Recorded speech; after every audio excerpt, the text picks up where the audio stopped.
자신이 내게 부족함이 없으리로다. 그가 나를 푸른 풀밭에 누이시며 쉴 만한 물가로 인도하시는도다. 내 영혼을 소생시키시고 자기 이름을 위하여 의의 길로 인도하시는도다. 내가 사망의 음침한 골짜기로 다닐지라도 해를 두려워하지 않을 것은 주께서 나와 함께 하심이라. 주의 지팡이와 막대기가 나를 안위하시나이다. 주께서 내 원수의 목전에서 내게 상을 차려주시고 기름을 내 머리에 부으셨으니 내 잔이 넘치나이다. 아멘. 우리는 지난 시간에 5절 상반절을 중심으로 해서 그 의미를 함께 생각해 보았습니다. 하나님이 인도하심이 있는 그 택한 백성의 삶 가운데는 원수를 만나게 되는 다른 수많은 삶의 어려움도 있지만 또 우리 인생을 또 가장 힘들게 하는 한 부분인 어떤 사람과의 관계 속에서 갖게 되는 그런 어려움, 특별히 원수를 만나게 되는 현실이 있다. 그것을 함께 생각해 보았죠. 그럼에도 불구하고 하나님을 자신의 목자로 이렇게 여길 수 있는 사람에게는 그 원수가 하나님께서 친히 자신의 원수로 여겨주신다라는 그런 사실을 함께 생각해 보았습니다. 그러면서 동시에 사실 우리 자신이 하나님의 원수일 수밖에 없는데 그런 우리가 어떻게 하나님께 귀한 대접을 받게 되었는가, 그 이유가 근거가 무엇인가, 그것을 함께 생각해 봤습니다. 오늘은 이 5절의 하반절을 중심으로 함께 좀 생각해 보고자 합니다.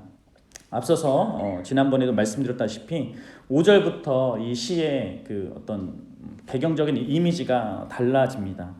앞에는 목자와 양의 비유였다면 이제 5절부터는 이렇게 주인과 손님의 그런 관계로 이렇게 장면이 바뀌는 것 같은데, 이 5절의 내용을 우리가 읽어보았듯이 어떤 잔치상, 어떤 축제 이런 분위기가 우리에게 보입니다. 어쩌면 여기서 다윗 시인은 이스라엘의 한 절기 때 드려지는 그런 제사, 그것을 생각하고 있는지 모릅니다. 특별히 여기서 이제 컵도 나오고 상도 나오고 잔도 나오는데 이런 것들은 다 그런 제사 때 이스라엘에서 그 절기 때 있는 그 제사에 있는 어떤 물건들이고 또 그곳에서 먹는 식탁에서 충분하게 이렇게 등장할 수 있는 그런 물건들이죠. 특별히 어떤 그런 제사 혹은 절기와 관련이 있을까? 레위기에서는요, 특별히 감사제를 드릴 때 나누게 되는 식탁을 이렇게 표현합니다. 레위기 7장 15절 16절에 이렇게 얘기합니다. 감사함으로 드리는 화목제물의 고기는 드리는 그날에 먹을 것이요 조금이라도 이튿날 아침까지 두지 말 것이니라. 그러나 그의 예물의 제물이 서원이나 자원하는 것이면 그 제물을 드린 날에 먹을 것이요 그 남은 것은 이튿날에도 먹되. 아마도 이 시편이 이런 이스라엘의 절기 또 혹은 또 그때 드려지는 제사와 관련될 수 있다는 것은 이렇게 레위기에서 말하고 있는 그런 식탁의 그런 이미지, 그것과 연결될 수 있고요. 또 이를 더 이렇게 지지하는 근거가 시편 116편에 나오는데, 그곳에서 그 시편 116편의 시인은 이렇게 얘기합니다. 13절에 내가 구원의 잔을 들고 여호와의 이름을 부르며, 이렇게 말하고 그 뒤에 그 17절에서 내가 주께 감사제를 드리고 여호와의 이름을 부르리이다. 그러니까 구원의 잔이 나오고 감사제가 나옵니다. 그러니까 이런 맥락에서 이 지금 시의 배경이 어떤 이스라엘의 한 절기, 그때 드려지는 제사와 이렇게 연관이 있다는 것을 우리는 확인하게 되는 것이죠. 여러 학자들이 바로 이 시편을 순례시 혹은 성전에 올라갈 때 부른 시로 이렇게 부르기도 합니다.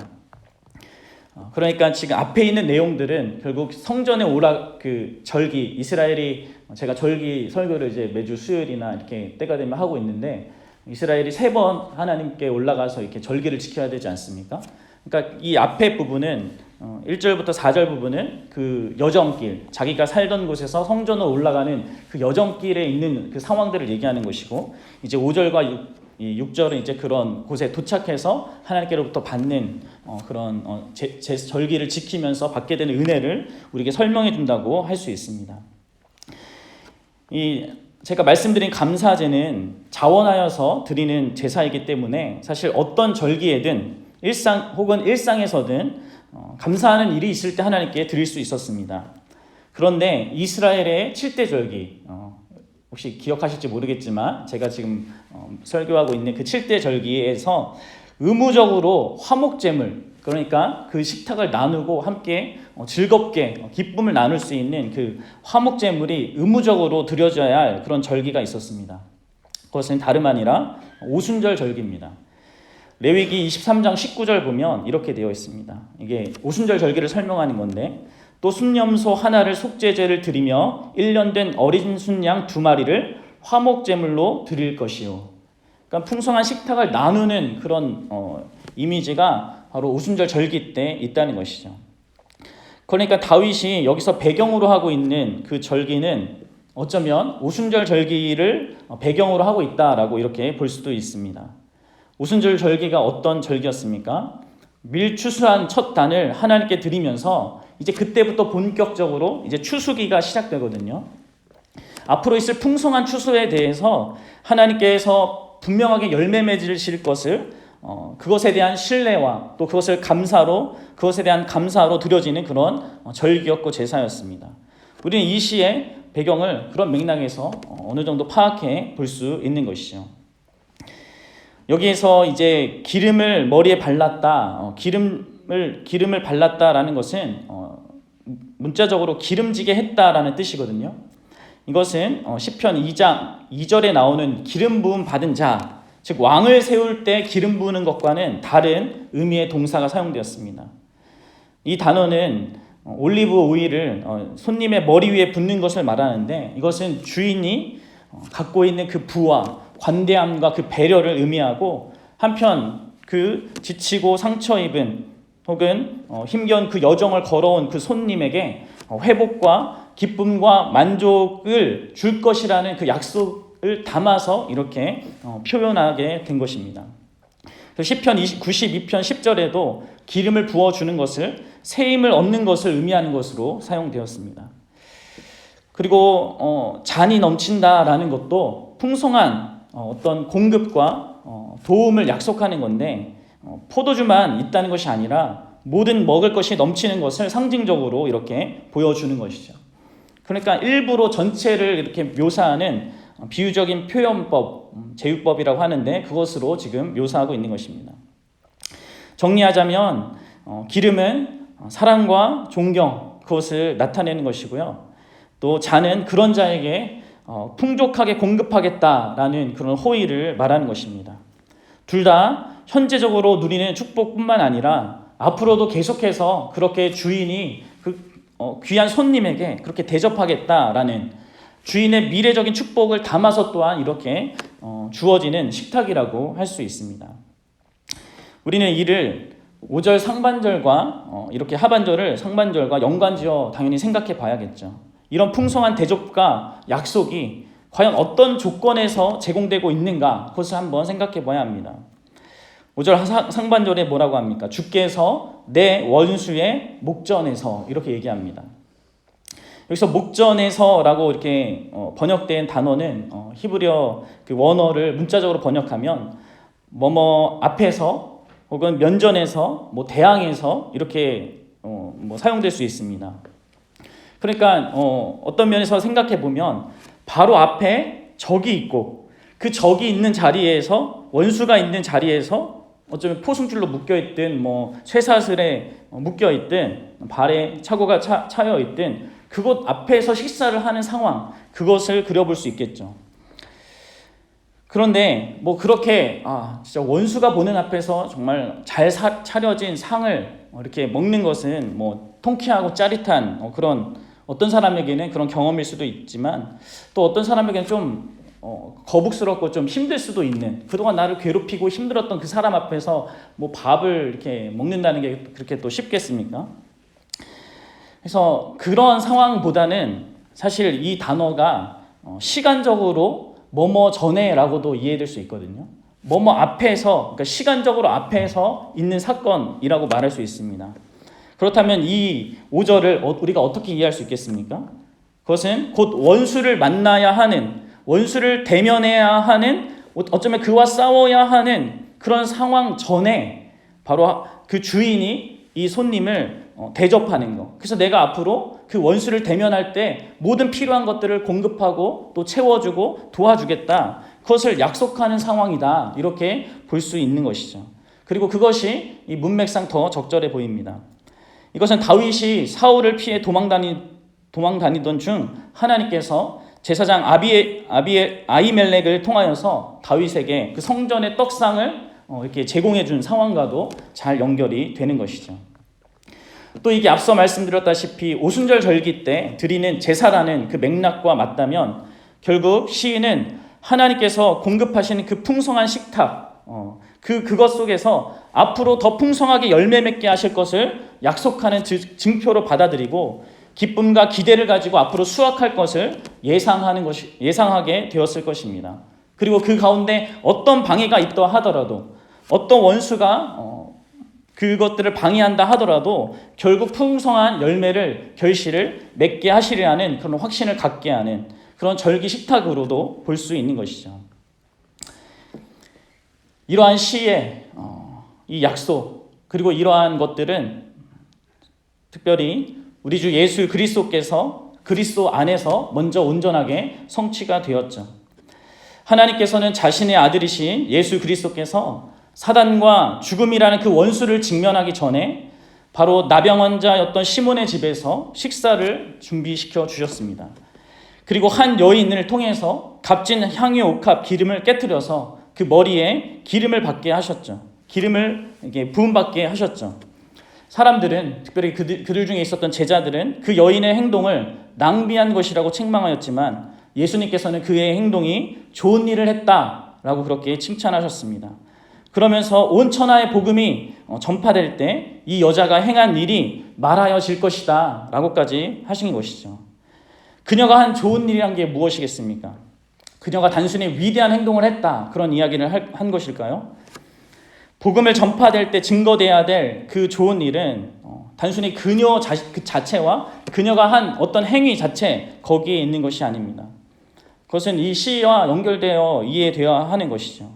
바로 하나님께서 예수님, 자기의 독생자이고 모든 이제 믿는 백성들의 대표이신 그에게 앞으로 마주할 그 원수를 대면하여서 모든 필요한 것들을 제공하고 공급하고 채워주실 것임을 그 여인을 통해서 보여주신 것이죠. 그리고 그리하여서 앞으로 직면하게 될 그 원수와 그 모든 이겨나가야 될 그 고난을 넉넉하게 이기고 또 승리할 수 있도록 함께 하시겠다는 그런 약속의 증거로 그 여인을 사용하신 것입니다. 그러한 하나님의 뜻을 드러내는데 사용된 도구로 그 여인이 등장하고 있는 것입니다. 그리하여서 예수 그리스도께서는 우리를 위해서 그 십자가 그것을 담당하시러 담대히 나갈 수 있었던 것이었습니다.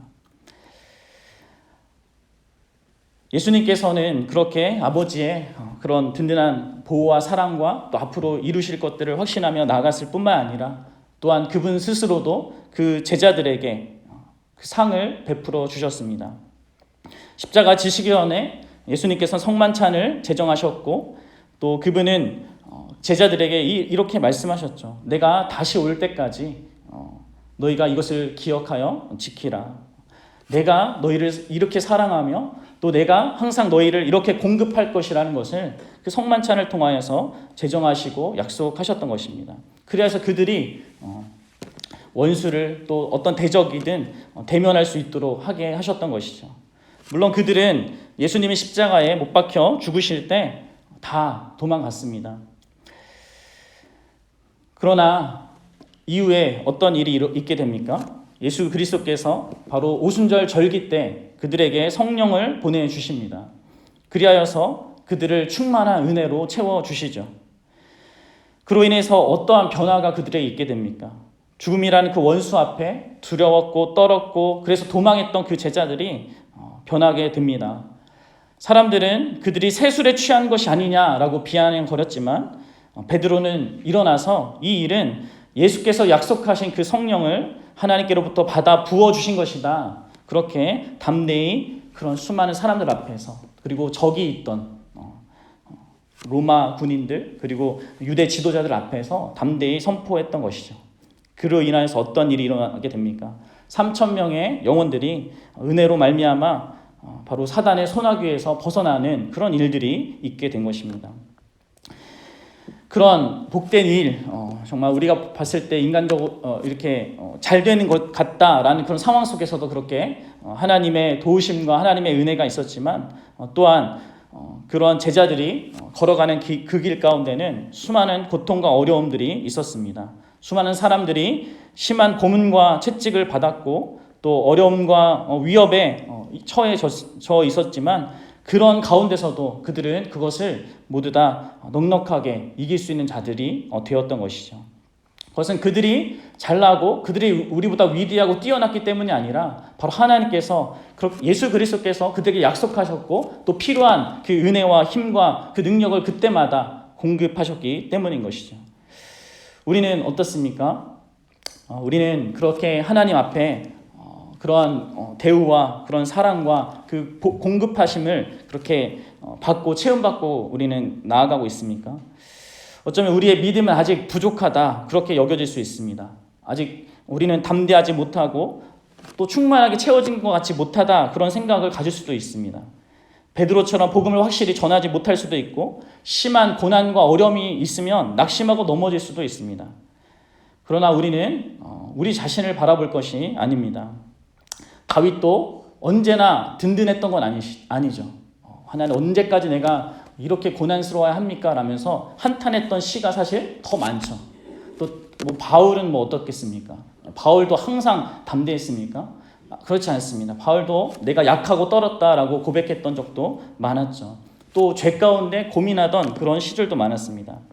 그럼에도 불구하고 우리의 모습이 그렇다 하더라도 우리에게 소망이 되는 것은 우리는 그렇게 변하고 바뀌고 달라질 수 있지만 우리를 원수로 여기지 아니하시고 자기의 백성으로 삼으시며 그리스도 안에서 자기의 자녀로 삼으셔서 필요한 것들을 공급하시고자 하는 하나님의 마음과 뜻과 또 그렇게 행하시겠다고 하신 그 약속은 변치 않는다는 것입니다.